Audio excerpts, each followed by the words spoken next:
You know, when you work in the elements, you don't really want to be outside in the elements, and it's like raining right now. And I was just thinking back to a conversation I had a while ago when somebody said to me that I had disappointed them. And in actual reality, they had disappointed me too. They had been disappointing me month after month after month. And I expressed my disappointment a couple times, and it was met with kind of like not addressed, right?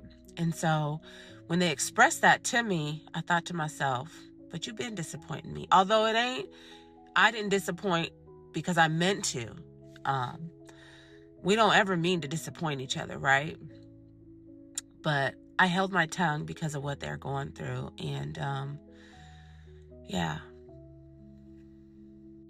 Do you know what it feels like to want to talk to somebody so bad, to reach out, to call, to text, to send videos, only to be met with silence? And so I went through that. I went through that, and I grieved, and I cried, and I felt abandoned and lonely and disregarded, and like I didn't matter. And even when I said something, it was like, but this is what's happening, right? Never mind what you're going through. This is what's happening. And so I've learned over the years to just not say anything because it's usually dismissed. And yeah, that's a trauma response. That is something that used to happen when I was growing up. I understand this completely. So I know it's a trauma response. And I guess I just come to the point where I need to learn how to just say what's on my mind. That if it's bothering me, then it's bothering me. And what you do with that information is what you do with that information. I have a tendency to hold on to stuff that should be just let go. Like, if it's causing pain, heartache, confusion, frustration, and it's not moving you in a place of being a better version of yourself, then why hold on to it? Why hold on to delusion? Why hold on to fantasy and dreams and when what's happening is reality, you know? And so I don't let too many people get that close to me. I just don't. And that's something I'm working on. And at the end of the day, I'm human, and humans do human things. So yeah. And so I guess it's just a learning experience. It's go back and work on you and just keep being the best version of you that you can be, and keep loving on people even when you don't get that love in return. It's recognizing signs and listening to actions.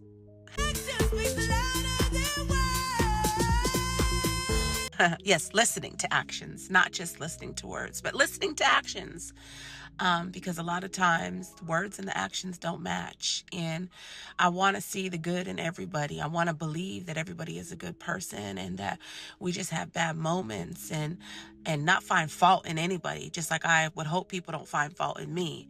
But at the end of the day, we're human, and we're going to do human stuff, you know. And a lot of times when we're going through stuff, we can't see outside of what we're going through to see what the next person is going through. And so I just thank God and stay in the attitude of gratitude. And so with that gratitude comes just moments of silence, moments of prayer, moments of focusing on the positives. As much as it is so easy to focus on that negatives, it is so easy to focus on that negativity, like, but you da-da-da-da-da-da this, and you da-da-da-da-da-da that, right? But if you change your focus, you can change your life. And so find the good in every situation.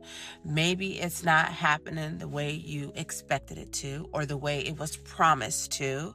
And that's okay, because a lot of times people overpromise and underdeliver.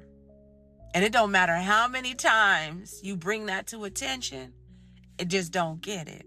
So with that said, Stay focused on all things good. Have the most amazing day. Remember to smile because it looks good on you. Okay. All right.